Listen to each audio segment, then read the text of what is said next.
Alors bonjour tout le monde, bienvenue dans une nouvelle vidéo.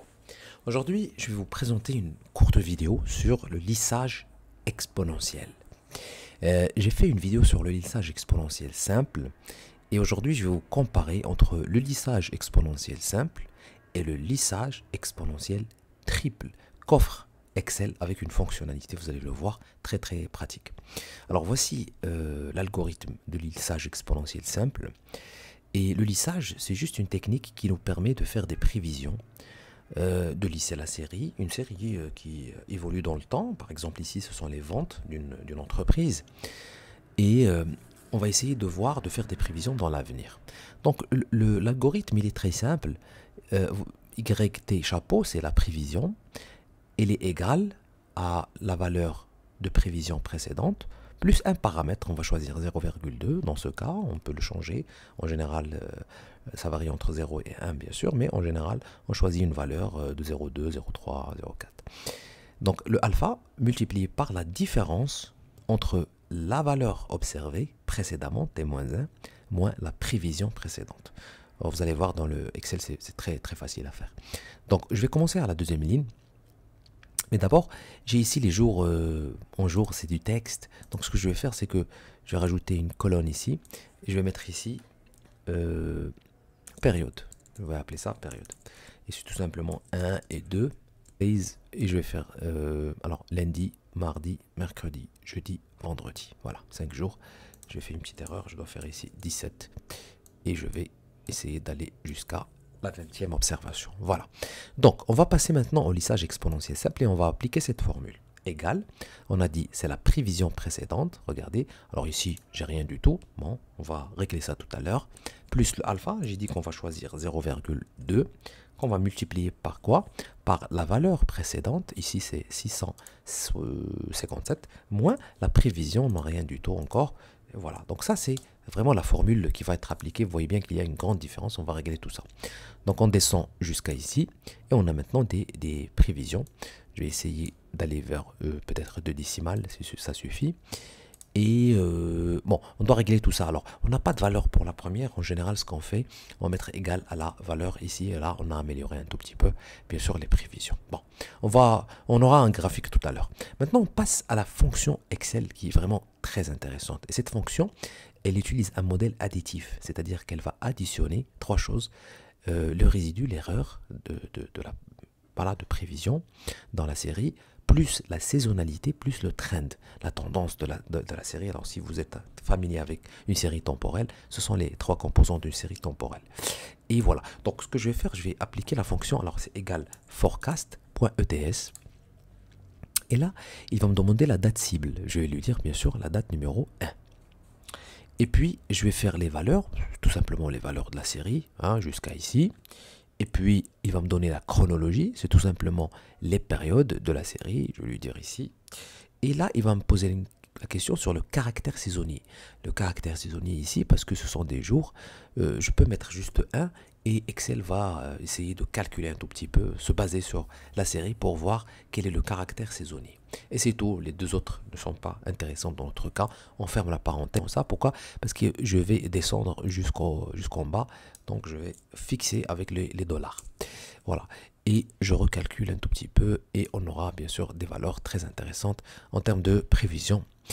Alors ce qui est intéressant, c'est que on va essayer de représenter ça graphiquement et vous allez voir que la série temporelle avec la série lissage exponentiel simple avec lissage exponentiel triple, vous allez voir que c'est pas tout à fait la même chose. Alors je vais faire insertion, aller sur un graphique ici, voilà, celui-là, et on va comparer maintenant entre les différentes techniques. Et vous voyez bien, alors en bleu, ce sont les ventes, la série originale. Vous voyez bien qu'il y a de la saisonnalité dans la série à travers les jours. Il y a également des erreurs un tout petit peu. Des fois ça monte, ça descend d'une manière aléatoire. Et que la tendance générale, il n'y a pas vraiment une vraie tendance dans la série. La prévision qui a été faite en rouge, c'est une série qui est lissée juste uniquement avec un lissage exponentiel simple. C'est-à-dire qu'il n'y a pas de saisonnalité dans la série. Et vous voyez bien que il n'y a pas vraiment de différence majeure entre ce qui a été fait en rouge et ce qui a été fait en vert. et que la série a été lissée sans suivre exactement si vous voulez, la saisonnalité de la série. Alors, je vais améliorer tout ça en utilisant ici, à la place de 1, je vais utiliser 7 pour lui dire qu'il s'agit ici de jours. Et là, vous allez voir que ça va vraiment s'améliorer. Regardez, maintenant avec le graphique, on a largement amélioré les prévisions. On n'est pas très loin, surtout ici, regardez, ici, également ici. On est vraiment la série en vert, qui est la dernière colonne. Elle suit très très bien la série temporelle. Pourquoi? Parce que je lui ai expliqué qu'il s'agit de jours, et donc par conséquent, il a recalculé, bien sûr, en utilisant un facteur saisonnier quotidien. Donc, voilà. C'est une courte vidéo, je vous explique un tout petit peu comment faire une série temporelle. Alors ce qu'on peut faire également avec ça, et on va finir avec ça, c'est qu'on peut faire les prévisions pour les jours de la semaine suivante. Et vous allez voir que c'est très pratique également. Alors ce que je vais faire, c'est que je vais juste descendre, bien sûr, jusqu'à ici. Et on peut également représenter ça graphiquement. Alors ce que je vais faire, c'est que je vais faire du CTRL X et je vais les coller ici à côté. Et je peux maintenant... bien sûr représenter tout ça avec un graphique. Alors ce que je vais faire, c'est que je vais prendre l'ensemble, juste ici, et je vais faire une insertion d'un graphique. Bien sûr, voici le graphique qui m'intéresse, c'est celui-là. Maintenant, ce qu'il a rajouté, c'est qu'il m'a rajouté en mauve les prévisions. Bien sûr, ça c'est très pertinent si vous voulez faire des prévisions pour la semaine suivante, ce qui est bien sûr l'objectif derrière l'analyse d'une série temporelle. Le problème, c'est qu'on a cette coupure, et ça c'est très facile à régler. C'est tout simplement en prenant la dernière valeur ici, et en la collant ici avec un CTRL V. Mais bien sûr, elle est très très éloignée. Pourquoi? Parce qu'il a calculé exactement. Alors moi, ce que je vais faire CTRL C et vous coller uniquement la valeur. Je vais faire ici, cliquer sur la flèche de coller les valeurs.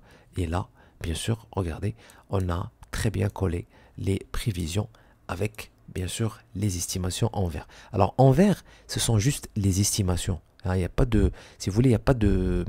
On s'est basé sur les valeurs qui ont été déjà observées. Par contre, la bleue s'arrête exactement à la valeur 15. Et là commence notre semaine. Et vous voyez bien qu'il a bien sûr respecté l'aspect de saisonnalité dans la série. Bien sûr, ça n'a rien à voir avec le lissage exponentiel simple que nous avons utilisé ici, qui ne se base pas sur des séries, qui ne devraient pas en tout cas être utilisées sur des séries temporelles qui ne présentent pas la composante saisonnière. Donc j'espère que cette vidéo a été intéressante et que vous pouvez, bien sûr, grâce à Excel, utiliser cette fonctionnalité que je trouve bien sûr très très intéressante.